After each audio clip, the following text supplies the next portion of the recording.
I think of all the people who are in need of help in this country and in your own country, millions of them, and they're so badly off and so on. I think of the kids down in Cork at the moment who are starving, fasting through the Christmas period in the centre of the city in order to raise money for the homeless and so on.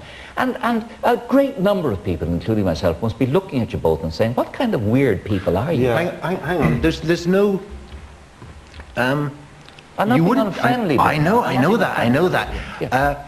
People, if we'd gone and spent the money on swimming pools and Rolls Royces, I don't think people would be upset. No. It's because we've burnt it. Yes. They're upset. And, but we actually think, we found when we've been going around and we've been asking audiences, is there anybody in the audience who would like to burn £1 million or had that feeling in them sometime? I don't know if there's anybody here tonight, but we found people that have burnt wanted to burn £1 million. You wanted to burn £1 million. Yeah. It's refreshing. It's refreshing. Refreshing. The Why? whole idea. Why? Money is just money. You lose the idea of purpose in your life. You know, to draw on your own resources. I mean, take an SAS course, live on maggots. It's good for you. You know, it makes you more resourceful, innovative. Okay. To not rely on money. Brian behind you, who sacrificed his 20 quid. That's about as far as you're going, Brian.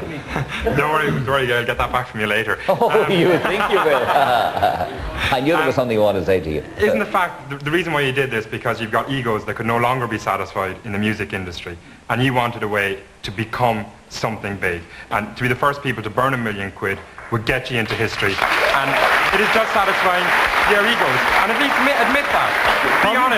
Be honest, I believe that is the reason. Be honest and admit it was a publicity stunt that would get you in the newspapers. Of course we've got egos, you know, haven't you got an ego? Yeah, but not as big as yours. Okay, maybe that's because we were in pop music. Yeah, anybody who goes in pop music obviously has a sizable ego, yeah? Mm-hmm. But if we wanted to do it as a publicity stunt, we could have done it as a huge publicity stunt. One of the ideas we had was to do it in front of kind of News at 10 cameras or whatever. You know, whatever. Front page of tab. It could be front page of everything. Instead, they went to the island of Jura in Scotland. That's where we did it. And how many witnesses? You had Gimpo, your friend here, filmed it. Yeah, and another friend called Jim Reed, who'd been working with us, and we said he can come along. He wrote about it and sold his story to one of the English broadsheet papers. What did your wives feel about it then? Well, there was a point before we did it that I kind of changed my mind and thought, hang on a minute, I'm not sure about this. And my wife said, you know, you better go ahead and do it, otherwise I'm going to leave. Yeah. So my wife was really into it. And your wife? It has caused problems. I would think it has caused problems. Yeah. From time to time. I would think it has. And do you never foresee the day when, God forbid, your children may need a serious operation? Oh yeah, we thought about that. We know about all that. That's part of it. Yeah. I mean, right from the beginning, before we ever did it, we knew that maybe 15 years down the line, one of my children, or one of Jimmy's children, you know, they've got something wrong with them. There's only one doctor in California, and it's going to cost X 100,000, and that's part of the thing you live with, and that's part of... Yeah, but that, you know, you could easily spend that money in a couple of years anyway, and then it's the same thing. The money's going to get spent one way or the other. But what are you looking for now? Why are you showing this film, and it's still running there, it is on the screen. Why are you showing this film around in schools and building sites and so on? Is it to get people's reaction? No, it's not to get people's reaction. I think a lot of people can get something out of it. What? Well, you look at a painting, you get something back from it, don't you? People look at this film, some people get something off it. Well, I mean, looking at it right now, it could be just a furnace burning. Mm-hmm. It could be logs or coal or whatever, anything at all. So I don't know how you get anything from it. Yes. I think what you're generating amongst people is just sheer resentment, you know, and anger. Well, we're not out for that. There'd be no point either. It generates a lot of things in people's heads, and some parts of it is anger. Yes. Some parts of it is jealousy. Some parts of it is they don't understand it because it's pulling in a lot of different directions at once. Line what there? Line 2. Hello, line 2. Hi, good evening, Ian. Evening. I've 20 years service in the psychiatric service. I'm a qualified nurse. Qualified psychiatric nurse. I'm also a qualified behavioural therapist, and from watching these two lads, I've no doubt they'll always do plenty of work for me in the future. Is that it, line 2? Okay, thank you. Are you offended by that? No. Not at all. No, no. You're smiling happily. Yes, sir. How are you doing? Sorry for limping a bit. I have a sore foot. Yeah. People seem to be going on about the whole charity aspect of things, and that, oh, it could have been given to charity, you know. Yeah. But generally, when people get £1 million, I don't really think that the people who get £1 million, they're in an extreme minority, those who would give that £1 million to charity. People get the money, they get it for themselves, they earn it for themselves. So I'm just confused as to why it's anybody's business. But, no, it's just that it seems to most people there has got to be a better use than burning it. Whatever the use is, there's got to be a better use. Even if it's from an artistic point of view, I think what most innovative artists always seem to go for is something that hasn't been done before. Yeah. And nobody, as far as I know, has burned £1 million Nobody before. has. Extraordinary. So it sort of, it has its integrity that way, you know, and it's nobody's business really. Okay, it's nobody's business. Hi. I just think that they said that they created feelings of jealousy and anger. Yes. And why not create some positive feeling instead of negative? How about that, Bill? It does create positive feelings. In the places we've been showing it, there's a lot of people that are totally into it, and they can't even explain why they're totally into it, but they are. But Bill, why are you collecting these reactions? Is there a video at the end of this, or a record, or a book, or something like that? Nothing. You're just collecting reactions. No. And Gimpo is here. What are you doing, Gimpo? You're just recording all reactions, this. yeah. And what do you intend to do with the reactions? Don't know, it's just for ourselves really, because I mean we're going to so many places, different people give us different reactions all the time, and when you do 20 places you'll forget most of them, won't you? But what are you going to do with the reactions? I don't know, I may use them for a soundtrack for the film, because it's a silent film. I see. And they're giving me the film now. Okay, yeah, young chap in the white there over in the front row, yeah. Their money on... Sorry, I can't hear you. Pop stars are renowned for blowing money on drugs, whatever, like they go through a lot. And that's just for an experience that lasts for a while. I want to ask, like, did it give you a physical buzz? Were you happy about it, or are you still happy at all? Jim? I think it's, I didn't get a buzz at the time, but now I think it's the best thing we've done, and it'll last for as long as we live. It's not going to go away. Hiya. Hi. It's not just the money issue, also in relation to your Turner Prize issue, and also a Bible of Dreams. Like, to me, I'm a fashion student in NCID, so I can appreciate art, but all I can gather from that is it's grown-up men acting like little boys, and it's a publicity exercise, and that all you wanted was some publicity, just like Madonna or whoever else. But you see, I would understand that if they did something with the publicity, but they're not doing anything with the publicity. They're giving up the music business. That's it. You're just sort of... Okay, what are we selling? What are we selling? Well, why are you here then? The reasonable question. Why are you here on the Late Late Show? We were invited. Yeah, well, you were invited, of course. Yeah, because we wanted to have a look at you. But I mean, what's the purpose, Jim? Well, if you're an artist and you make a work of art, yes, you for some reason you want to share it with people. Yeah. I don't know why. Okay, let's leave it there. Sorry, I'll just take another phone call. Line 1. Hello, line 1. Line 1? Hello, yeah? Evening, yes. Good evening.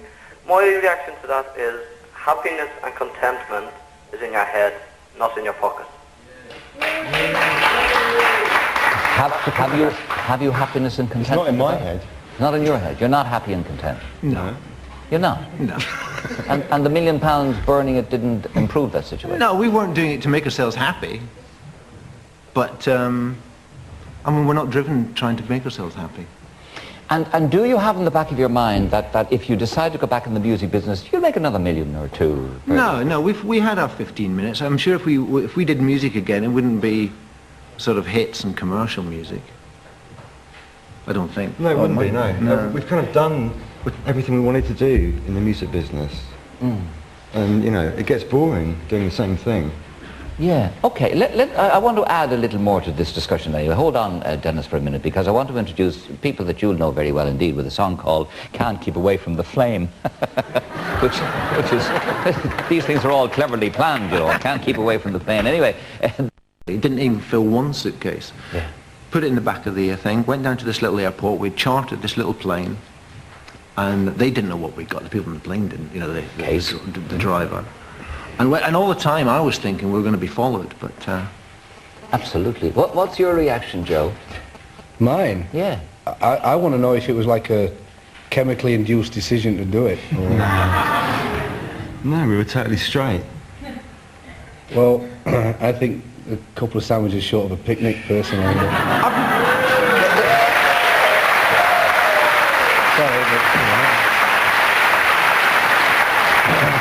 You know, people are different. You know, I mean, like everybody. We're in a rock and roll band, and there's other people that would even argue with the fact that Def Leppard are a true rock and roll band, having never thrown tellies out of windows and stuff like that. But to dispose of £1 million, if I was going to do it, I would think I would rather set up some kind of recording studio for the unemployed kids or something. Something. It doesn't have to go to Bosnia. It doesn't have to go to. I would, you know. I think you can make an artistic statement with that, like, you know, that you can help people rather than just like waste it. You know? I think we have helped people. We have helped people by burning that money. How? It helps. It brings something into people's heads, and it helps them. Yeah, but it brings it into their heads while we're talking about it on telly. They won't be thinking about it tomorrow. Well, that's fair enough. But there'll be people still starving tomorrow. There'll still be kids that can't make a record. That's beside the point. That's beside the point. No, it's not. It is. Yeah. Okay, this is like that's not beside the point. Why don't you? It's like newspapers. Today we read it. Tomorrow we wrap fish and chips in it, and Tuesday you wipe your butt on it. Well, fair enough. If people want to forget it, they can forget it. And I know this is a kind of a corny thing to say, and it doesn't really stand up. But seeing as you're talking about the kind of charity angle, or you could buy stuff. Us burning that money doesn't mean there's any less loaves of bread in the world, any less apples, any less anything. The only thing that's less is a pile of paper. No, there could have been a little more. It's not less, but there could have been a little more. More what? More bread, more apples, whatever. No, we didn't burn any loaves of bread. No, but we didn't burn any apples. But you could have bought loaves of bread for people who needed them. But those loaves of bread would still have existed. Do you know what I mean? There's actually nothing. There's nothing less in the world other than a pile of paper. I used to talk to my dad like that when I was 16. Well, I'm still talking to my dad like that, and I'm 42. Did you and Rick know the music of Bill and Jim? Some of it. Some of it. Yeah. KLF as well, right? Yeah, KLF. Yeah. What Time Is Love? Yeah. That was one of them. Yeah. It's one of the best songs I heard that year. It was a good music in Europe. Very good movie using Glenn Hughes as well, by the way. Good music, and you reckon they could go back into the music business any time? Of course they could. They've obviously got the talent to do it. There's no time limit on anyone. It's not Logan's Run. You know. I mean, everybody thinks we're all supposed to die at the age of 32. But, you are. That's the problem. You tell Mick to be a proper rock and roll star, you need to die of a drug overdose. No, there's no such thing as proper rock and roll. Rock and roll is music, not the lifestyle. That's bull. I'm sorry. I don't know. I really agree with that. You know? So there's more people intrigued by this. Yeah, Jam of the Red Shirt. They should be dead. Kind of. I'd accept that people would be shocked that somebody could burn £1 million, but if the two lads can produce a few records and make £1 million and they can afford to burn it, how can governments around the world allow people to starve if they can afford to burn £1 million? Yeah, or what are you saying? That it should have been confiscated? If those two lads can afford to burn £1 million, how can the United Arab Emirates and our government, who have a surplus of money and can afford to spend it on roads, allow people around the world to starve? Yeah. I see the point. I think I see the point anyway. Yeah. Who's gentleman with glasses up there, blue shirt? Yeah. Hi. Yeah, I think it's disgusting that two people should be allowed to do such a thing with so much poor in this country and in the foreign countries. It's an absolute disgrace. Their argument is it's their money. They can do what they like with it. Yes, I can see that, but surely they have a conscience too. Maybe they have. Hi. Hello, just on the edge here. Sorry. Aren't you trying to sell the ashes in a case now? Trying to sell the ashes, are you? No, that was you must have seen that in that TV programme on British TV. Yeah.